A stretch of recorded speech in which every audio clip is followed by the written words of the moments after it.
Hey guys, it's Linding here, and I know why you are here. Of course, to know the best strategy. But guys, let's be honest. What you can hear in this video might wake you up and accept the reality that there is no best strategies. Yeah, I know what you're thinking right now. Normally, we know the strategies are not always successful. And also, you're probably thinking about how you can win without using strategies. Seems like just guessing, right? Let me explain first how the market moves.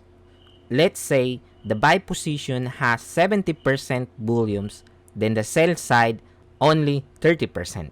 That means sell are in demand, market down.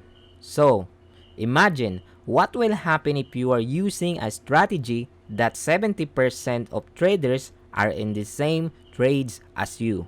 Your trades are in trouble, right? I know lots of traders have been in seminars, courses, strategies too.